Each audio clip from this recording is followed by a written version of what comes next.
Hello students, आज हम पढ़ेंगे स्ट्रक्चर ऑफ एटम। एटम जितने भी बच्चों सब्सटेंसेस हैं वो सभी किसी न किसी एटम से मिलकर बने हुए हैं। फॉर एग्जांपल हम वाटर की एग्जांपल लें। आप सभी जानते हैं कि जो वाटर है उसका केमिकल फार्मूला क्या है, H2O। अब वाटर जो है दो तरह के एटम से मिलकर बना हुआ है, हाइड्रोजन और दूसरा ऑक्सीजन। तो इसी प्रकार सारे सब्सटेंसेस जो हैं वो एटम से मिलकर ही बने होते हैं। डाल्टन ने अपनी एटॉमिक थ्योरी में ये बताया कि जो एटम है it is smallest particle and is indivisible. जितने भी मैटर हैं, मटेरियल सब्सटेंसेस हैं, वो इसी इंडिविजिबल पार्टिकल से मिलकर बनते हैं। डाल्टन ने यह भी बताया कि डिफरेंट एलिमेंट्स के जो एटम्स हैं वो डिफरेंट होते हैं। लेकिन लेटर ऑन जो साइंटिस्ट आए उन्होंने ये बताया कि जो एटम है it is divisible, it is not indivisible. जैसे गोल्डस्टीन है, विलियम क्रुक्स है, चैडविक है, इन्होंने रिसर्च की और ये बताया देयर आर नंबर ऑफ सब एटॉमिक पार्टिकल्स। इन्होंने एटम में लगभग 35 सब एटॉमिक पार्टिकल जो है वो फाइंड किए। इनमें से जो 3 सब एटॉमिक पार्टिकल्स हैं वो उन्हें हम फंडामेंटल पार्टिकल्स कहते हैं। फंडामेंटल पार्टिकल कौन से हैं?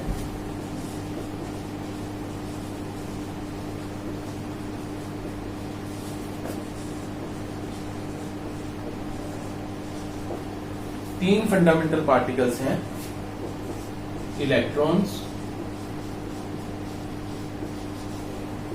सेकंड प्रोटॉन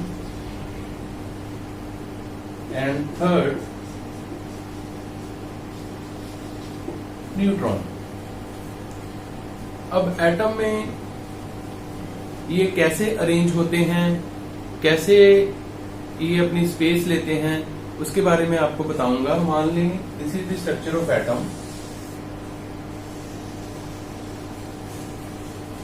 तो रुदरफोर्ड ने अपने एटॉमिक मॉडल में कहा कि जो एटम है उसके सेंटर में एक छोटी सी स्पेस होती है विच इज पॉजिटिवली चार्ज, इसे हम न्यूक्लियस कहते हैं।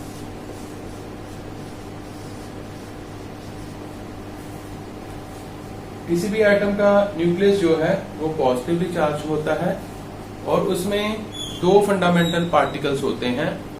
पहले तो प्रोटॉन्स के ऊपर पॉजिटिव चार्ज होता है और दूसरे न्यूट्रॉन्स।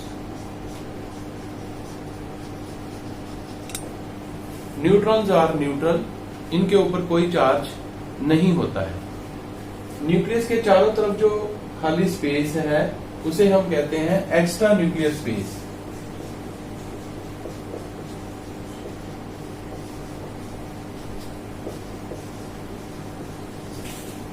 एक्स्ट्रा न्यूक्लियर स्पेस, इस एक्स्ट्रा न्यूक्लियर स्पेस में जो इलेक्ट्रॉन है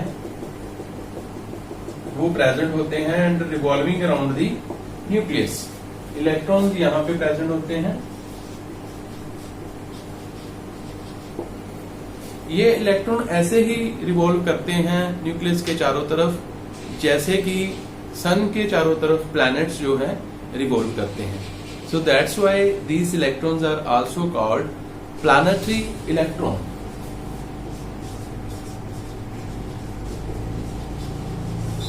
प्लैनेटरी इलेक्ट्रॉन। तो ये एटम की जो स्ट्रक्चर था इसे हमने बताया रुदरफोर्ड ने अपने एक्सपेरिमेंट से। तो अब हम स्टडी करेंगे 1 बाय 1 जो फंडामेंटल पार्टिकल्स हैं उनकी कैसे डिस्कवरी हुई।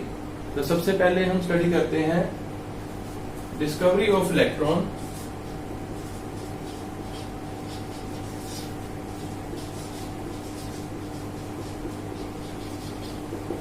and स्टडी ऑफ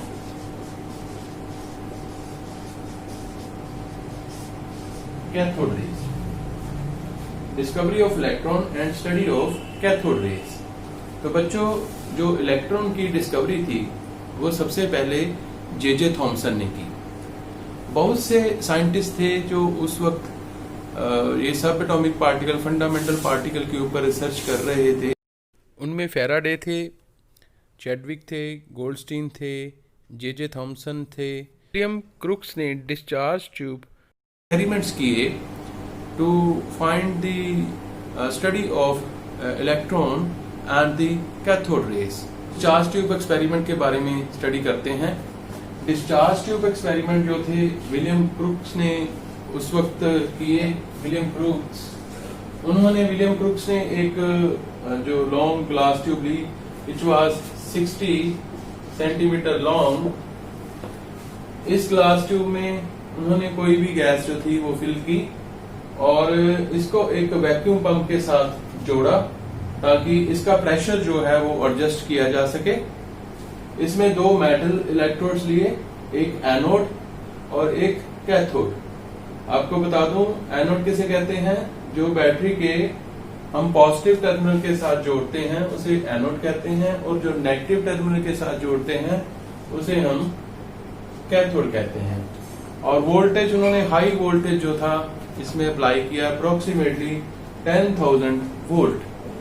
तो उन्होंने क्या फाइंड किया, डिफरेंट प्रेशर कंडीशंस पे जब प्रेशर 1 एटमॉस्फेयर था तो there was no conduction of electricity at 1 atmospheric pressure, no conduction of electric current because gases are poor conductor of electricity। लेकिन जब प्रेशर को रिड्यूस किया गया एट 10⁻⁻² एटमॉस्फेयर, तो इलेक्ट्रिसिटी की पासेज जो थी वो शुरू हो गई। गैस थी उसमें से इलेक्ट्रिसिटी पास करनी शुरू हो गई। तो क्या देखा गया डिस्चार्ज ट्यूब में भी, जहां पे हमने गैस भरी है वहां पे हमें एक ग्लो सा नजर आ रहा है, ब्राइट ग्लो सा नजर आ रहा है, which proves that electricity is passing through the gas. जब प्रेशर को और रिड्यूस किया गया एट 10⁻⁻⁴ एटमॉस्फेयर, तो क्या फाइंड आउट किया गया कि कैथोड की तरफ से कुछ रेज जो हैं वो एनोड की तरफ जा रही हैं।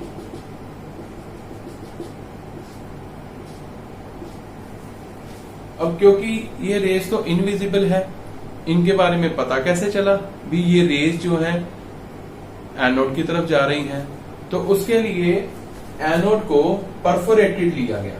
परफोरेटेड का मतलब है जिसमें छोटे छोटे से शेक हों, और जो एनोड की साइड है ये वाली, इसको फॉस्फोरेसेंट मटेरियल जिंक सल्फाइड से कवर किया गया, zinc sulphide.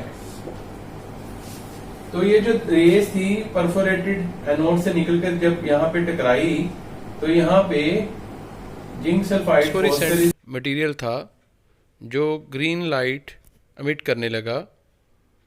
It starts glowing with green light. किया भी some invisible rays are coming from cathode towards anode, और ये जो इनविजिबल रेज थी इन्हें नाम दिया गया cathode rays, because they were coming from the side from the cathode raise. ये कैथोड की तरफ से आ रही थी, इसलिए इन्हें नाम क्या दिया गया, कैथोड रेज।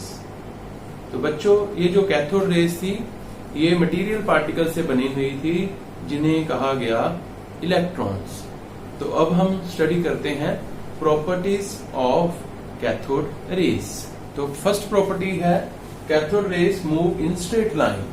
तो कैथोड रेज कैसे स्ट्रेट लाइन में मूव करती हैं? अगर हम कैथोड रेज के रास्ते में कोई ऑब्जेक्ट रख दें तो उसकी शेडो जो है वो इसके शेडो जो है पीछे बनती है, तो ये प्रूव करती है कि कैथोड रेज जो है वो स्ट्रेट लाइन में मूव करती हैं।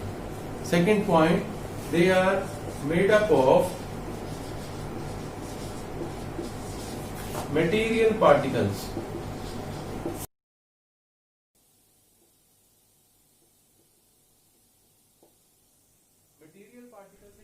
अगर हम कैथोड रेज के रास्ते में कोई लाइट पैडल व्हील रख दें तो जब ये उस पैडल व्हील के ऊपर टकराएंगी तो वो पैडल व्हील जो है रोटेट करना शुरू कर देगा।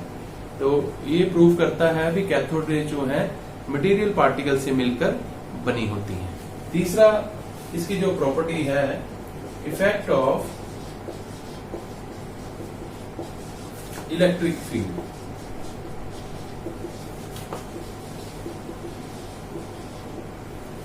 अगर हम कैथोड रेज के ऊपर इलेक्ट्रिक फील्ड अप्लाई करें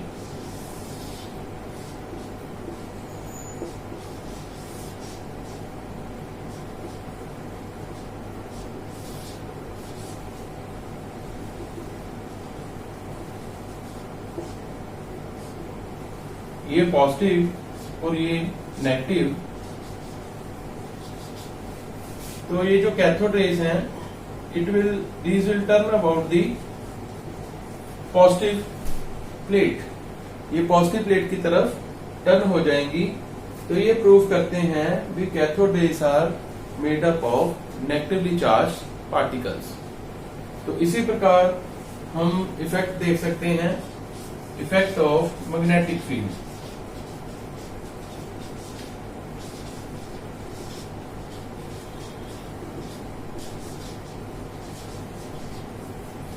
जब मैग्नेटिक फील्ड अप्लाई किया जाता है तो कैथोड रेज उसी डायरेक्शन में मुड़ जाती हैं, जो ये प्रूव करता है कि these are made up of negatively charge particle. जैसे इलेक्ट्रिक फील्ड में ये पॉजिटिव प्लेट की तरफ मुड़ी थी, मैग्नेटिक फील्ड में उस डायरेक्शन में मुड़ती हैं, जो ये प्रूव करता है कि these are made up of negatively charge particles.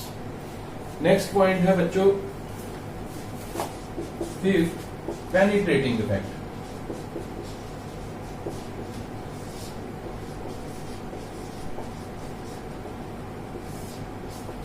Penetrating effect का मतलब होता है कि कैथोड रेज जो हैं अगर हम थिन मेटल फॉइल्स लें उसमें से पास कर जाती हैं। ठीक है जी, तो इस इफेक्ट को हम कहते हैं penetrating effect. Sixth point, ionisation.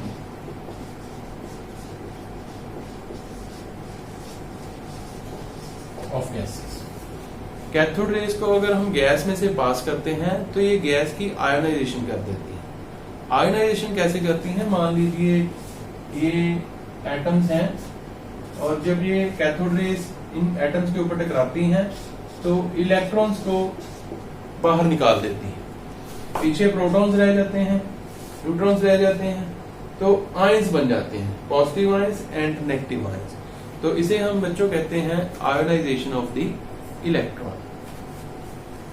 Cathode rays heating effect produce करती हैं।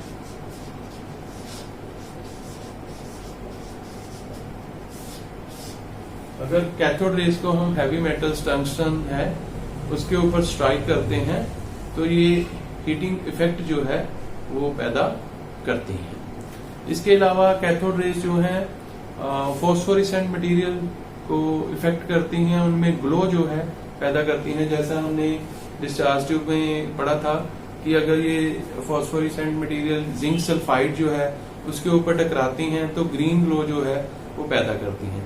तो similarly they effect the photographic plate. Photographic plate को भी जो है कैथोड रेज जो है वो इफेक्ट कर देती हैं। तो इन सभी प्रॉपर्टीज को स्टडी करने के बाद ये निष्कर्ष निकला भी cathode rays are made up of negatively charge particles. ये नेगेटिवली चार्ज पार्टिकल से मिलकर बनी होती हैं जिन्हें इलेक्ट्रॉन्स कहा जाता है। इलेक्ट्रॉन्स की जब साइंटिस्ट ने और स्टडी की तो दे फाइंड कि इलेक्ट्रॉन का जो मास है वो इक्वल टू है 9.1 into 10⁻⁴ माइनस 31 kg। ये जो मास है ये हाइड्रोजन एटम के मास का 1/1837 पार्ट है। हाइड्रोजन एटम के मास का इतना ये मास है, और जो इलेक्ट्रॉन के ऊपर चार्ज है उसकी वैल्यू है 1.6 इंटू 10⁻⁻19 कूलम। तो ये साइंटिस्ट ने फाइंड आउट किया और उन्होंने इलेक्ट्रॉन की डेफिनेशन दी। इलेक्ट्रॉन फंडामेंटल पार्टिकल है जिसके ऊपर 1 यूनिट नेगेटिव चार्ज है।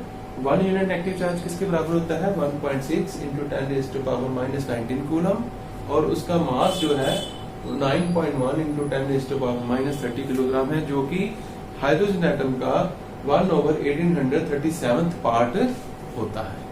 तो this was the all about discharge tube experiment, properties of the cathode rays and about the electron.